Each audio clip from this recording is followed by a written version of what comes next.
Imaginemos por un momento que a alguien le entregan los planos detallados para construir una casa preciosa. ¿Vale? Le dan también los ladrillos, el cemento, todas las herramientas necesarias. Pero hay una condición innegociable en todo esto. ¿Cuál? Pues que esa persona tiene que construir la casa totalmente a oscuras. Madre mía. Bueno, es una premisa angustiosa, desde luego. O sea, es una invitación al caos absoluto. Exacto. Pues así es exactamente como se siente abrir la portada de una de las novelas más polémicas, divisivas y rompedoras de todo el siglo XX. Totalmente. Es una obra donde el arquitecto te da las piezas, sí, pero exige que cada lector se busque la vida en la penumbra. Y, bueno, antes de arrancar y encender la luz sobre este laberinto literario, es obligatorio mandar un guiño muy especial. Sí, a quienes nos escuchan siempre. Eso es, un saludo enorme a toda la comunidad que nos sigue desde el canal de YouTube Podcast de Libros y Pelis. Gracias por esa pasión por las buenas historias y por acompañarnos en esta inmersión profunda. Un saludo gigantesco, de verdad. Y que la gente se prepare porque la obra en la que nos sumergimos hoy no es un simple libro. A ver, es un artefacto. Un artefacto, me gusta esa palabra. Es que lo es. Y más de 60 años después de su publicación, allá por junio de 1963, sigue provocando opiniones totalmente opuestas. Sí, sí, es una grieta gigantesca. Por un lado, hay quien asegura que leer esto le cambió la vida para siempre, y por otro, Por otro, hay quien no duda en tirar el libro contra la pared. O sea, gente que lo tacha de ser una tortura pedante y completamente insoportable. hablamos por supuesto de Rayuela, de Julio Cortázar. Eso es. Vale, vamos a desgranar esto. Porque antes siquiera de meternos a hablar de personajes, o de la trama, o de las calles de París, tenemos que entender el formato físico. El libro en sí mismo ya es un desafío para quien lo sostiene en las manos. Fíjate que el simple hecho de abrirlo ya rompe cualquier expectativa que tengas. Cortázar no te da un primer capítulo y ya está, no. Te plantan las narices un famoso tablero de dirección. Es literalmente un manual de instrucciones. Tal cual. Un texto que te advierte de que este libro es, en realidad, muchos libros a la vez. Y propone dos caminos principales, ¿verdad? Exacto. El primero es, digamos, para los que no quieren demasiadas complicaciones. Se lee del capítulo 1 al 56 de forma lineal y tradicional. La lectura normal de toda la vida. Eso es. Y cuando se llega al 56, el propio libro dice explícitamente que se puede prescindir del resto. O sea que hay casi 100 capítulos más que, en teoría, se pueden ignorar por completo. Así es. Y luego, claro, está la segunda opción. La famosa lectura a saltos. Ahí es donde empieza el lío. Un lío tremendo, porque el tablero indica que empieces por el capítulo 73, de ahí saltes al 1, luego al 2, de vuelta al 116, al 3. O sea, te marea a propósito. Totalmente. Te obliga a ir hacia adelante y hacia atrás físicamente por las páginas. Y lo fascinante aquí es que esta estructura en forma de mosaico no es un mero truco de magia para impresionar, ni un capricho superficial de Cortázar. A ver, un momento, porque todo esto suena muy vanguardista y muy genial sobre el papel. Pero no es una sobrada del autor. ¿A qué te refieres? Pues a que obligar a alguien a saltar entre 155 capítulos, casi por capricho, ¿acaso no es un acto de arrogancia tremenda? O sea, intentar complicar artificialmente algo que podría ser sencillo. Es una reacción muy humana pensarlo, la verdad. Y de hecho, gran parte de la crítica de la época reaccionó exactamente así. Lógico. Pero hay que entender el momento histórico y, bueno, la crisis existencial que atravesaba el propio autor. Cortázar sentía que la novela tradicional, esa que te lleva de la mano del punto A al punto B con su planteamiento, nudo y desenlace perfectos, pues sentía que era una mentira. ¿Una mentira en qué sentido? En el sentido de que la vida moderna, la mente humana, no es una línea recta. Está rota, llena de interrupciones, de recuerdos que de repente asaltan el presente. O sea, si la vida es un caos fragmentado, ¿por qué la literatura debería fingir un orden pulcro y perfecto? Claro, intentar meter el caos de la vida real en una estructura de novela del siglo XIX es como intentar meter el océano en una botella de cristal. Qué buena analogía, sí. Y tiene mucho sentido si pensamos en el propio título de la obra. Originalmente, Cortázar iba a llamarlo Mandala, por esa idea hindú de buscar el centro espiritual del universo, la meditación y todo eso. Exacto. Pero afortunadamente optó por Rayuela, que es una lección muchísimo más terrenal y, a mi juicio, más brillante. La rayuela, el juego de los niños en el patio del colegio. Eso es. Pintas unas casillas en el suelo con tiza y tienes que saltar a la paca coja empujando una piedra para intentar llegar a la casilla que se llama cielo. Es un juego precario, requiere esfuerzo físico, te desequilibras, saltas de una casilla a otra. Vamos, que es la metáfora perfecta de lo que el libro exige hacer físicamente con las páginas. Ni más ni menos. El objetivo principal de Cortázar era acabar con la pasividad. Él usaba un término que hoy en día, claro, suena fatal. Uf, sí. El del lector hembra. Ese mismo. Un término del que el propio autor se arrepintió mucho después por sus evidentes connotaciones machistas. Pero en su época lo usaba para referirse al lector pasivo, al que se sienta en el sofá esperando que el autor le dé todo masticado y resuelto. Y él lo que quería era lo contrario. Por eso prefería llamar a su obra una contranovela. Su único propósito era crear un lector cómplice. Quería obligar a quien leyera a ser coautor. Y ojo, esta rebeldía no solo estaba en la estructura de las páginas, sino en el ambiente de la época. Claro, el contexto de los años 60. Pensemos que tardó 4 años en escribirla, y cuando intentó publicarla en España, la censura de la dictadura franquista la bloqueó de lleno. Durante 7 largos años, si no me equivoco. 7 años, sí. Exigían suprimir páginas enteras por su contenido erótico y su irreverencia general. Era un libro peligroso porque, en su misma esencia, desobedecía cualquier tipo de autoridad, ya fuera narrativa, moral o lingüística. Y ese caos en la estructura física del libro no se queda solo en el índice. Es el reflejo exacto del desorden mental de los protagonistas de la historia. La forma es el fondo, totalmente. Si el libro está roto, es porque ellos están rotos por dentro. Y eso lo vemos muy claramente en la división geográfica y emocional de la novela. Tenemos 2 grandes bloques, ¿no? Sí. Del lado que allá, que transcurre en ese París frío, bohemio e intelectual, y por otro lado, Del lado de acá, que nos arrastra el calor, la nostalgia y la locura absoluta de Buenos Aires. pues hablemos primero del lado de allá, de París.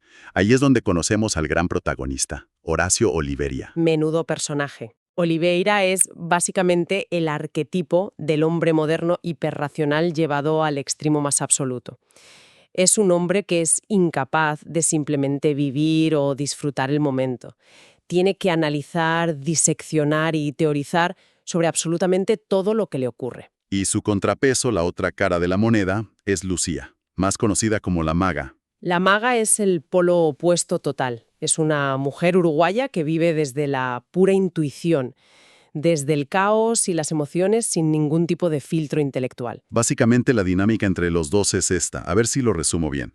Horacio es el típico tío que te puede citar a Platón de memoria en 3 idiomas distintos, pero que por dentro se siente existencialmente vacío. Sí, muerto por dentro. Y, en cambio, la Maga, desde una supuesta ignorancia académica que los demás le echan en cara constantemente, es capaz de experimentar la vida de una forma poética y súper auténtica. Olivera está fascinado por ella, pero al mismo tiempo la desprecia con un clasismo intelectual que es brutal de leer. Es súper cruel con ella. Muchísimo. Él envidia esa capacidad que tiene ella para nadar en el río de la vida, digamos, mientras él está atrapado en el puente mirándola desde arriba sin atreverse a saltar. Y no está solo en el puente. Toda esa pandilla de intelectuales pedantes que los rodea, el autodenominado Club de la Serpiente, ¡Ay, el Club de la Serpiente! representan exactamente eso, ¿no? El intelecto mordiéndose la cola. Se pasan las noches bebiendo, debatiendo sobre jazz, sobre pintura, sobre filosofía de vanguardia, pero, en el fondo, están completamente paralizados y aislados de la verdadera experiencia humana. Y esto que comentas no es solo una tertulia bohemia inofensiva de gente que se cree muy lista. Esconde una crueldad que te hiela la sangre. Aquí es donde se pone realmente interesante y oscuro, la verdad, porque hay un momento que, para mí, define la novela entera. Sé perfectamente a cuál te refieres. Hablamos de la muerte de Rocamadour, el bebé de la Maga. Uf, es durísimo. La criatura está gravemente enferma, el ambiente en esa habitación de París es gélido, paupérrimo, y el bebé muere en esa misma cama. Pero, mientras esto ocurre, Oliveira y los miembros del club están ahí mismo, en la misma estancia, debatiendo apasionadamente sobre arte y estética. A escasos metros del niño. Sí, y cuando de repente se dan cuenta de que el bebé ha muerto, ¿qué hacen? Deciden ocultárselo a la madre, simplemente para no interrumpir la dinámica filosófica de la noche. Es monstruoso. Es el clímax trágico de esa primera parte, sin duda. Y Fíjate en cómo Cortázar utiliza esta escena. No está puesta ahí solo para sorprender o asquear a quien lee. Es un mecanismo, entonces. Es un mecanismo narrativo brillante, sí. Te expone el fracaso estrepitoso de la razón. O sea, te plantea la pregunta, ¿de qué sirve toda esa alta cultura, toda esa sofisticación europea, toda esa filosofía, si luego eres completamente incapaz de empatizar con el dolor más primario del mundo? Que es el de una madre perdiendo a su hijo a 2 metros de ti. Exacto. Es que te hace pensar, ¿eh? Estos personajes se pasan la vida entera diseccionando la moralidad humana, leyendo libros complejísimos, pero ignoran a un bebé muerto por pura conveniencia social. Sí, por no arruinar la fiesta, básicamente. Son, en el fondo, unos narcisistas de manual. Traducido al lenguaje de andar por casa. Son muy eruditos, sí, pero como seres humanos dejan muchísimo que desear. Son emocionalmente estériles. Totalmente estériles. Y esa esterilidad emocional, ese fracaso rotundo en París, es precisamente lo que empuja a Olivera de vuelta a Buenos Aires, al famoso lado de acá. Un cambio de aires buscando la salvación. Bueno, buscando, porque el cambio de geografía no le cura la mente en absoluto. En Argentina, su fractura existencial se agudiza muchísimo más y deriva hacia la paranoia pura y dura. Ahí es cuando se reencuentra con su viejo amigo de juventud, Traveler, y con la esposa de este, Talita. Y Traveler es como un espejo distorsionado de Horacio, ¿no te parece? Es su doble, claramente. Es lo que Olivera podría haber sido si se hubiera quedado en Argentina. Si hubiera elegido una vida normal, con una mujer que le quiere, un trabajo estable. Y lo retorcido es que Olivera empieza a proyectar a la maga en la pobre Talita. Sí, la usa como un fantasma. Y las escenas en Buenos Aires, madre mía, son de un patetismo y de una comicidad muy oscuras. Cortázar escenifica la imposibilidad total de conectar con el otro. La escena del puente de tablones, por ejemplo. Uf, la del puente. Pensemos en esta situación. Hace un calor insoportable en Buenos Aires. Oliveira está asomado en la ventana de su piso y Traveler y Talita están en la ventana del edificio de enfrente. Frente a frente, separados por la calle. Y en lugar de hacer lo lógico, que sería simplemente bajar las escaleras, cruzar la calle andando y subir al otro piso, deciden construir un puente precario. Con unos tablones de madera suspendidos en el vacío. ¿Y para qué hacen esta estupidez monumental? Pues para pasarse unos simples clavos y un poco de yerba mate. Es delirante. Y encima obligan a Talita a cruzar por ahí, arriesgando literalmente su vida, por una nimiedad absurda. Es la representación física del abismo insalvable que hay entre las personas. Ese puente inestable es la metáfora perfecta de sus intentos fallidos de comunicación. Es que ya en París habíamos visto a Oliveira humillarse de formas súper absurdas, como la famosa anécdota del concierto de Bertolt Trepat. Pobre Bertrepat. Una pianista espantosa que da un concierto donde el público huye despavorido por lo mal que toca, y Oliveira, en su afán de redimirse a través del absurdo, la acompaña por la calle después, solo para que ella acabe abofeteándole bajo la lluvia. Busca el absurdo porque lo racional ya no le sirve. Pero siempre fracasa. Y todo este viaje hacia la locura culmina en el manicomio, porque los tres, Oliveira, Traveler y Talita, terminan trabajando en un hospital psiquiátrico. De todas las profesiones posibles. Ya ves, y hay una escena brutal donde bajan a la morgue del hospital a beber cerveza fría rodeados de cadáveres. Parece sacada de una película de terror surrealista. Es muy tétrica, sí. Y luego el colapso. Oliveira se atrinchera en su habitación, llena el suelo de palanganas con agua y ata hilos al picaporte de la puerta, totalmente convencido en su paranoia de que su mejor amigo va a entrar a asesinarlo. Esa paranoia, lo de las palanganas y los hilos en medio de la noche, es el colapso final de su mente. Oliveira buscaba el centro del mandala, buscaba llegar al cielo de la rayuela, pero su hiperracionalidad lo ha llevado simple y llanamente a la locura total. Se ha pasado de frenada. Exacto. Y si conectamos esto con el panorama general de la novela, nos damos cuenta de algo clave. Esta incapacidad de Oliveira y del resto de personajes para conectar con la realidad revela el núcleo radiactivo del libro. ¿Qué sería? La desconfianza total y absoluta en el lenguaje humano. Claro, o sea, tiene todo el sentido. Si usas las palabras racionales de todos los días y no logras conectar genuinamente con nadie, si las palabras te sirven para dar un discurso brillante sobre pintura renacentista, pero no te sirven para consolar a una madre que acaba de perder a su hijo, entonces el idioma está roto. El lenguaje no funciona. No funciona, hay que inventar uno nuevo. Y Cortázar asume ese reto literario de frente. Él consideraba que las palabras estaban gastadas, manoseadas por el uso, por la hipocresía de la sociedad. Así que decide que si el lenguaje te limita, lo que tienes que hacer es romperlo. Y el ejemplo más espectacular de esto es, sin duda, la invención del gíglico. Ah, el gíglico. El famosísimo capítulo 68. Para quien no lo tenga fresco, es un idioma totalmente inventado por el autor, pero que, mágicamente, se entiende perfectamente por el contexto de las frases. Es una prosa musical y profundamente erótica. ¿Te acuerdas de cómo empezaba? Sí, dice algo así como: apenas él le amalaba el noema, a ella se le agolpaba el clémiso y caían en hidromurias, en salvajes ambonios. Es un experimento lingüístico fascinante, la verdad. O sea, si alguien busca amalaba o noema en el diccionario de la RAE, no significan nada en absoluto, son palabras vacías. No existen. Pero la fonética, el ritmo constante de las palabras esdrújulas, la sonoridad húmeda de las consonantes, todo eso hace que el cerebro decodifique inmediatamente que están describiendo un encuentro sexual muy apasionado. Cortázar puentea la parte racional del cerebro y va directo a la intuición y a los sentidos. Es como saltarse al portero de la discoteca, que en este caso sería la razón, y colarse directamente por la puerta de atrás hacia la emoción. Tal cual. Y hace algo parecido en el capítulo 7, que no usa palabras inventadas, pero es pura poesía en prosa, cuando describe el beso como si los amantes fueran cíclopes. Toco tu boca, con un dedo toco el borde de tu boca. Son capítulos que han quedado grabados a fuego en la literatura en castellano.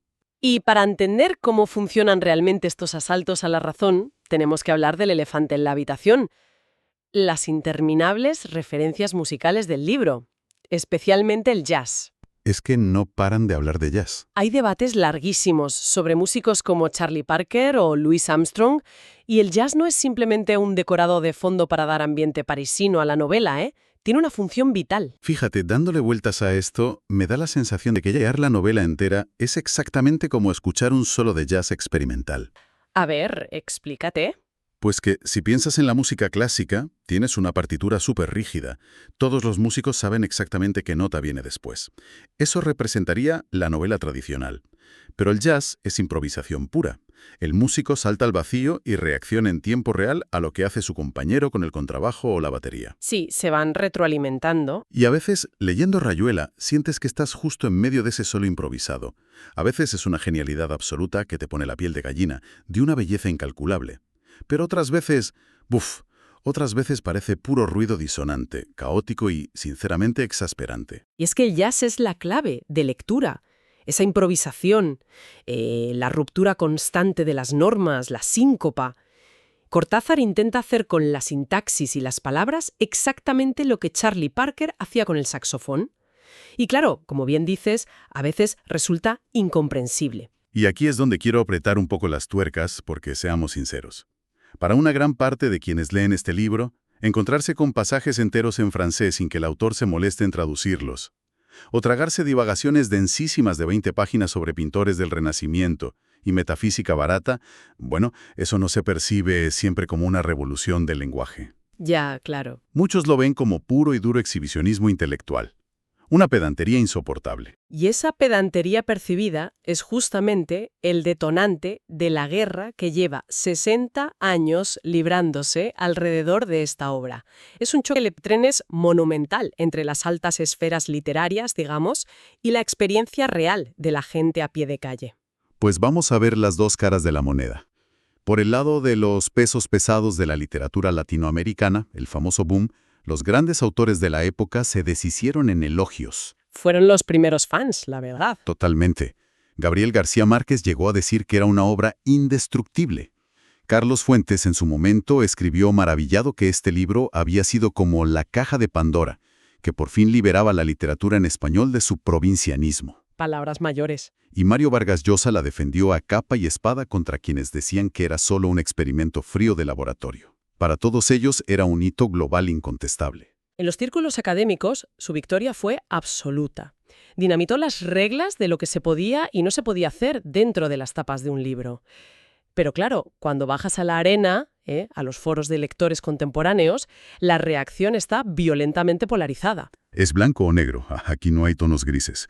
Por un lado tienes a la legión de defensores acérrimos, personas que le dan un 10 sobre 10 sin dudarlo, que sienten que perderse en el laberinto de Horacio Oliveria les cambió la forma de entender el mundo. Consideran que, si aguantas el caos, accedes a la prosa más sublime que se ha escrito nunca. Esto plantea una pregunta importante, porque la otra cara de la moneda son los lectores que sienten una decepción monumental con la novela. Los del 1 sobre 10. Eso es, personas que la abandonan a la mitad y le ponen la peor nota posible. Y ojo, sus argumentos son tremendamente sólidos. Dicen que es una obra aburrida, súper densa, a ratos cursi y sobre todo profundamente elitista. Les exaspera la pedantería. Les exaspera eso y la actitud misógina de los personajes hacia la maga. Sienten que el ego desmedido del autor asoma en cada párrafo para demostrar lo culto que es y sostienen un argumento muy válido, que una obra literaria no debería exigir un sacrificio casi físico o mental para ser disfrutada. Entonces, ¿qué significa todo esto?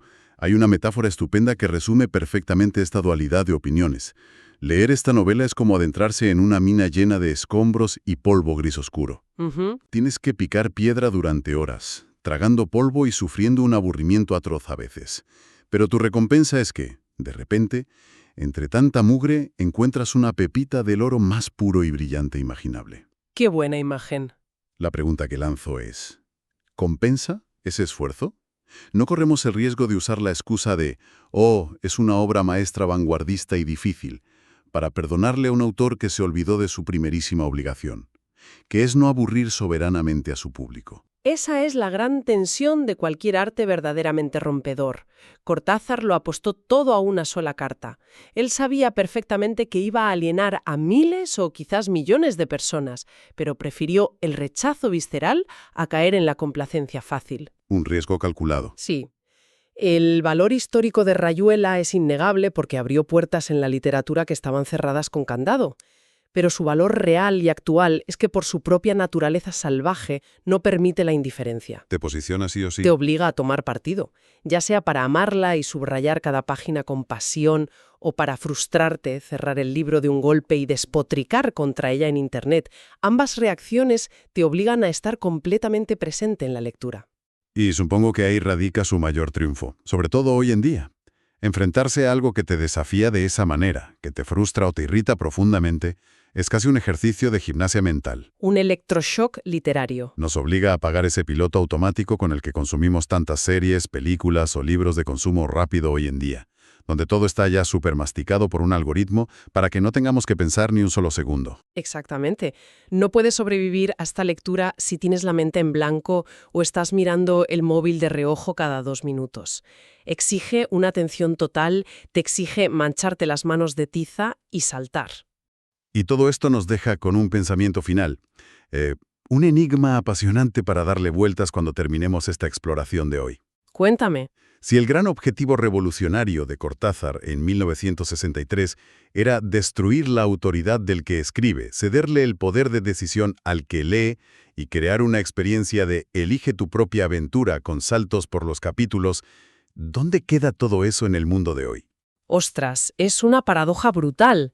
Porque lo que él intentó simular imprimiendo numeritos en un tablero al principio de un tomo de papel, hoy es el tejido básico de nuestra realidad digital. Claro, vivimos en una era donde los videojuegos narrativos literalmente te permiten reescribir la historia en tiempo real.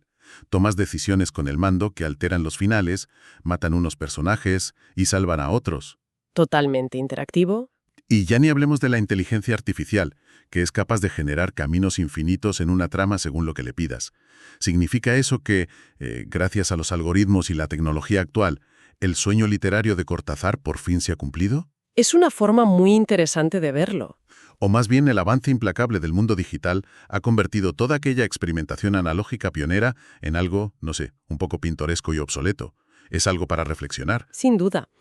La tecnología ha democratizado esa coautoría que él buscaba tan desesperadamente con sus recortes y sus saltos. Al final todo vuelve a la misma imagen con la que empezamos nuestra charla. Quizá Rayuela nunca fue el plano de una casa normal que se pudiera construir a la luz del día. No, desde luego que no. Es el diseño imposible de un arquitecto un poco loco, entregado totalmente a oscuras. Y la magia reside en que cada persona que tropieza en la oscuridad de esas páginas termina construyendo una habitación completamente distinta en su mente.